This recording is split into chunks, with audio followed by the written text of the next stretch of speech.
গত 10 বছরে কর মুক্ত সুবিধায় 500-রও বেশি গাড়ি এনেছেন সংসদ সদস্যরা, যেগুলোর বেশিরভাগই বিলাসবহুল। এসব গাড়ি আমদানিতে কর ছাড় হয়েছে 3,300 কোটি টাকা প্রায়। শুল্কমুক্ত এ সুবিধা বাতিল করতে চায় জাতীয় রাজস্ব বোর্ড এনবিআর। কর্মকর্তারা জানান, আগামী জুলাই থেকে এমপিদের দিতে হবে 43% কর। গত বছরের মে মাসে একটি নতুন জাপানি টয়োটা ল্যান্ড ক্রুইজার আমদানি করেন একজন সংসদ সদস্য। আমদানি মূল্য দেখানো হয় 1,68,00,000 টাকা।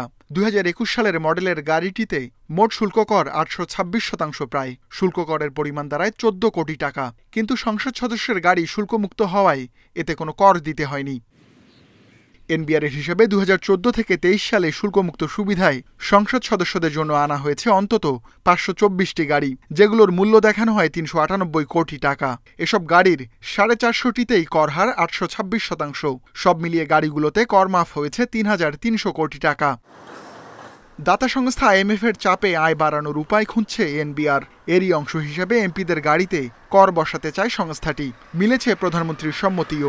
একটা হিসাব করা যেতে পারে যে আজ পর্যন্ত যতজনকে দেয়া হয়েছে তাদের মধ্যে কতজন প্রথমেই কাগজটা পেয়ে ওইটাকে বিক্রি করে দিয়েছেন 1.5-2 কোটি টাকা দিয়ে, কতজন সবচেয়ে দামি গাড়িটা এনে ওইটাকে বিক্রি করে দিয়ে তারপরে একটা নিজের জন্য একটা ছোট গাড়ি কিনে ডিফারেন্সটাকে প্রফিট হিসাবে দেখেছেন, আর কতগুণ রিয়েলি এটা এনে ব্যবহার করছে। এনবিআর কর্মকর্তারা জানান, 25% আমদানি শুল্ক, 15% ভ্যাট আরোপ করা হচ্ছে। এতে মোট কর হবে 43%, যদিও বর্তমানে কর 826% পর্যন্ত। এনবিআর এর এমন সিদ্ধান্ত সংসদ সদস্যদের অনেকেই ইতিবাচকভাবে দেখছেন। ট্যাক্স ফ্রি কোনো জিনিস আলাদা এমপিদের জন্য থাকাই উচিত না।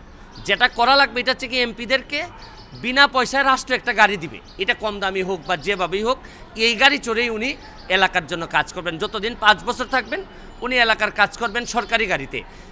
সংসদ সদস্যদের জন্য শুল্কমুক্ত সুবিধায় গাড়ি আমদানি শুরু হয় 1988 সালে এরশাদ সরকারের সময়ে। সংসদে বিত্তবান সদস্যের সংখ্যা বাড়লেও এ সুবিধা বহাল রাখে সব সরকারই।